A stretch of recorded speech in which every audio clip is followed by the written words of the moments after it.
अस्सलाम वालेकुम, welcome back to my YouTube channel and welcome back in another informative video जो कि बहुत ज़्यादा मोस्ट अवेटेड वीडियो थी कि भाई टाइटल आप लोग पढ़ चुके हैं कि क्या वीज़ा प्रोसेस था, कितनी फ़ीस थी, कितने दिन में वीज़ा आया, क्या मतलब बहुत मुश्किल लगता है लोगों को कि वीज़ा लग कैसे गया, सबसे इम्पॉर्टेंट बात रिजेक्ट नहीं हुआ। ये सारे सवाल मैंने बहुत ज़्यादा लोगों को जवाब दिए हैं और काफ़ी लोगों ने कहा कि you should make a video on it, तो हियर इट इज़। तो सबसे पहले हम लोग स्टार्ट करेंगे कि वीज़ा का फर्स्ट स्टेप क्या होता है, ठीक है, और रिजेक्ट क्यों नहीं हुआ, एक्सेप्ट कैसे हो गया, इन सवालों के जवाब भी आपको आगे मिल जाएंगे। तो आप लोग कोई भी पार्ट वीडियो का स्किप नहीं कीजिएगा in case you are going to apply a visa for UK. अच्छा, सबसे पहले आप लोगों को हम पिछली वीडियो में बता चुके हैं कि हमारा जो केस है वो डिपेंडेंट केस है। मतलब मेरा मेन एप्लीकेंट का वीज़ा लगता है तो उसके साथ डिपेंडेंट का भी वीज़ा लग के आता है, ठीक है। अगर आप सिंगल हैं तो सिर्फ आपका लगेगा। तो फर्स्ट स्टेप क्या था? फर्स्ट स्टेप ये था सिंपल, आपको जो हमने किया था, हमने VFS ग्लोबल से डेट ली थी। पहले डेट लेने से पहले कुछ फीस पे करनी पड़ती है आपको। वहाँ की इंश्योरेंस फीस पे करनी, इंटरनेशनल इंश्योरेंस फीस होती है आपकी, वो आपको पे करनी पड़ती है। उसके बाद आपको वीज़ा फ़ी पे करनी पड़ती है जो कि around eight 2 the lakh time of appointment. Yes, आपको जब तक डेट नहीं मिलती, जब तक आप फ़ी पे नहीं करते। तो जब आप अपॉइंटमेंट ले रहे होते हैं उससे पहले ही आपको फीस पे करनी होती है, बिकॉज वो fee voucher as a appointment taker use किया जा रहा होता है। Simple is that. और सारी चीज़ें ऑनलाइन होती हैं, आप अपने कार्ड से पेमेंट कर सकते हैं। घर बैठे अपॉइंटमेंट हम लोगों ने ली थी फ़ोन के ऊपर, ठीक है। उसका कोई लिंक होता है, UKVI का होता है, कौन सा लिंक होता हम है? नीचे शेयर कर देंगे लिंक आपको। हाँ, तो अच्छा, जिसने हमारी कैश तक की वीडियो नहीं देखी वो देखने के बाद ये वीडियो देखेंगे तो आपको समझ आएगा आगे का प्रोसेस कि वीज़ा का क्या प्रोसेस है, क्योंकि कैश लेटर आने के बाद का जो प्रोसेस है वो यही है जो हम आपको बताने वाले हैं। तो और आप कार्ड से पे कर सकते हैं, कोई क्रेडिट कार्ड हो या डेबिट कार्ड भी चल जाता है। कुछ बैंक्स का अलाबी वगैरह का नहीं चलता जिसकी ई-कॉमर्स बैंकिंग ऑन नहीं है, बाकी तकरीबन हर कार्ड चल जाता है। वीज़ा और मास्टर कार्ड तो चल जाते हैं। और अगर सिंगल बंदे की फ़ीस पे करनी हो तो कितनी होगी?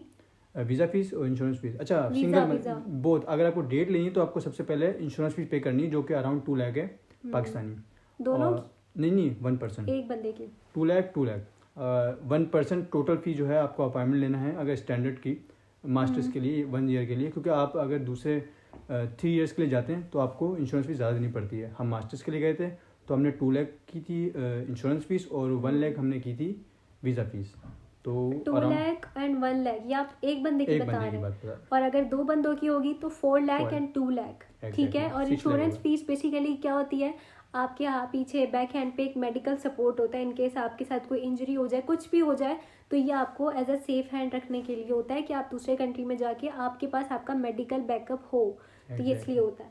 और उसके अलावा हम लोग आप लोगों को सिंगल का भी बताते जा रहे हैं और हम दोनों का जितना लगा था एस्टीमेट वो भी बताते जा रहे हैं। हमने जो किया था, हमने वैसे प्रायोरिटी वीज़ा अप्लाई किया था जिसमें हमने 60,000 एक्स्ट्रा भरे थे। और प्रायोरिटी वीज़ा में ये होता है कि आपको सिर्फ मेन एप्लीकेंट के ऊपर लागू होता है कि प्रायोरिटी वीज़ा, डिपेंडेंट का ऑटोमेटिकली प्रायोरिटी में चल जाता है अगर आप मेन एप्लीकेंट का प्रायोरिटी वीज़ा अप्लाई करते हो। एग्जैक्टली देखिए, वीज़ा के अंदर भी कैटेगरीज होती हैं, यानी कि आप अगर जैसे हम लोग प्लेन में जाते हैं, इकोनॉमी क्लास, सिंपल जो होती है, बिजनेस क्लास, इस तरह वीज़ा में भी होती है।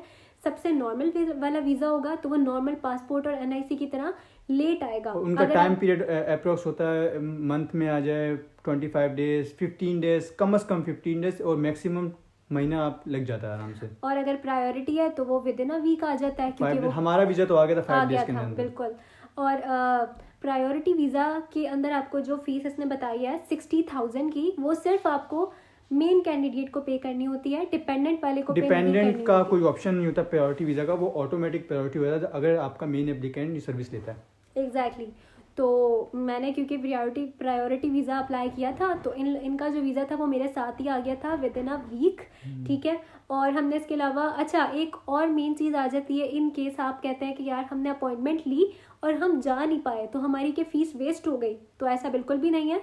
आपकी फ़ीस वापस रिफंड हो जाती है इन केस आप नहीं जाते। आपको पहले इन्फॉर्म करना पड़ेगा कि मैं, अगर आप मिसाल कल आपकी डेट है और आपने एक दिन पहले इन्फॉर्म करना है कि मैं नहीं आ सकती कल, तो आपको फीस रिफंड हुई थी। टैक्स जो कटा था वो हट के जितनी फीस होती है आपको रिफंड। एग्जैक्टली, जो टैक्स आपका लगता है 10,000 5,000 जितना भी लगता है वो कभी भी रिफंड नहीं होगा, सिर्फ जो फीस होती है वो आपको वापस मिलेगी।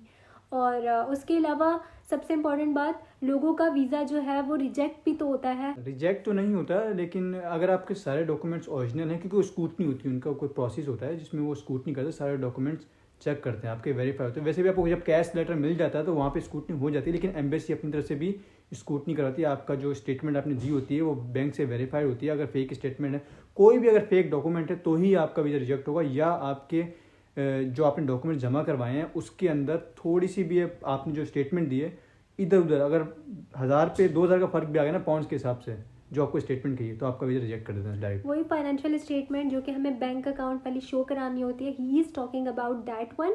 और प्लस आपकी वीज़ा रिजेक्शन जब भी आ सकती है, जैसे कि इसने बताया कि जितने भी आपके क्या कहते हैं एकेडमिक डॉक्यूमेंट्स होते हैं उसमें कोई ऊंच नीच है, यानी कि वो वेरीफाई नहीं हो पाए, और या तो आपकी ये एप्लीकेशन जो है स्ट्रेट फॉरवर्ड नहीं है, उनको समझ नहीं आ रही, तो आपको मेल भी कर देते हैं वो। और उसके अलावा अगर आपका कोई डॉक्यूमेंट मिसिंग होता है तो भी वो आपको मेल करते हैं, अगर आप उसका रिप्लाई नहीं करते तो फिर आपका वीज़ा रिजेक्ट हो जाता है। अगर आपके डॉक्यूमेंट्स में कोई कमी है तो भी घबराने की बात नहीं है, आपका वीज़ा रिजेक्ट नहीं होगा। आपको पहले ही उनकी मेल आ जाएगी कि ये डॉक्यूमेंट मिसिंग है, आप प्रोवाइड कर दें। अगर आप उनको प्रोवाइड नहीं करते हो वो डॉक्यूमेंट, तो वो आपको रिफ्यूज़ल देते हैं। और दूसरी चीज़, वो आपको ऑप्शन देते हैं SMS सर्विस का और ईमेल सर्विस का, उसके कोई थोड़े से चार्जेस होते हैं, आप वो ले लें तो ज़्यादा अच्छा है, बिकॉज इससे आपके पास टाइम टू टाइम हर नोटिफिकेशन आ रही होती है। बिल्कुल। और हमने जो अपनी फाइलिंग करवाई थी, हमने वीज़ा फाइल खुद नहीं की थी, हमने VFS ग्लोबल जाके अराउंड 11,000 दिए थे।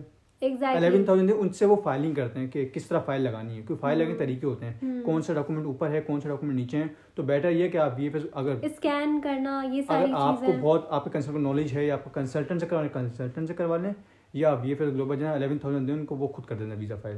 एग्जैक्टली हमने जो करवाई थी वहाँ जाके उन्हीं उन्हीं से करवाई थी, तो विद इन 5 डेज हमारा वीज़ा आ गया था। अच्छा, 11,000 इस तरह थे कि 6,000 पर बंदे के डॉक्यूमेंट्स। तो हम लोग 2 थे, लेकिन डॉक्यूमेंट्स हमारे सारे सिमिलर ही थे, कुछ कुछ अलग थे, तो बस लेकिन उनकी पॉलिसी थी, तो हम लोगों ने फिर 11,000 समथिंग पे किए थे। एग्जैक्टली।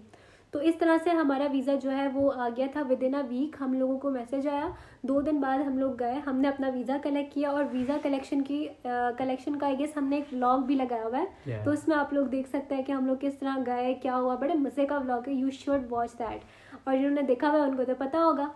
तो ये आपका होता है लास्ट प्रोसेस, जब आपका वीज़ा आ जाता है उसके बाद आपको सिर्फ फ्लाई करना होता है। अच्छा, अगर आप डिपेंडेंट जा रहे हैं और आप चाह रहे हैं डिपेंडेंट भी कौन कौन सी चीज़ें हमको सबमिट करवानी है, वैसे तो आप गवर्नमेंट की वेबसाइट में देख भी सकते हैं स्पाउस के लिए कौन कौन सी चीज़ रिक्वायर्ड होती है, लेकिन मैं आपको फिर भी बता देता हूँ कि आपको अपना मैरिज प्रूफ करना है उनके सामने, आपका मैरिज सर्टिफिकेट होना चाहिए। आपको बताया हुआ कैश लेटर में क्या क्या, लेकिन फिर भी अब एक और दफ़ा बता देता हूँ मैं, आपको मैरिज सर्टिफिकेट चाहिए, आप कुछ फोटो सपोर्टिंग डॉक्यूमेंट्स होते हैं, खुद अपनी बिहार पे आप दे सकते हैं। जैसे हमने अपनी सपोर्टिंग डॉक्यूमेंट्स में हमने अपनी निकाह की पिक्चर्स दी थी, 3 पिक्चर्स कोई भी दी थी, एक इंडिविजुअल थी, एक फैमिली के साथ थी, और एक एज अ कैजुअल थी।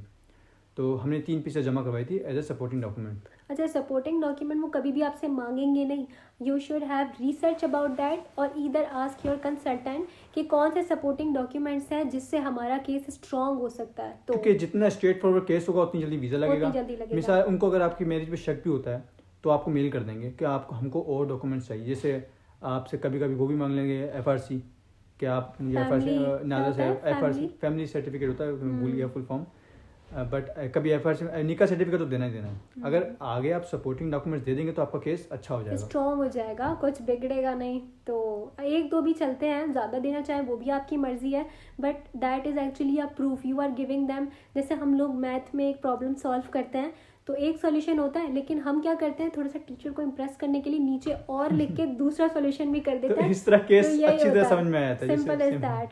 तो ये था आपका सारा वीज़ा वाला जो भी प्रोसेस था। तो आई थिंक हमने सारी सिंपल और सिंगल डिटेल्स आप लोगों के साथ शेयर कर दी हैं। तो अब हम जाते हैं इजाज़त। हम लोग को दुआओं में याद रखिएगा, अपना बहुत सारा ख्याल रखिएगा। कोई क्यूरी हो, feel free to ask in the comment section, जो कि सबके लिए खुला हुआ है। अल्लाह हाफिज़। अल्लाह हाफिज़।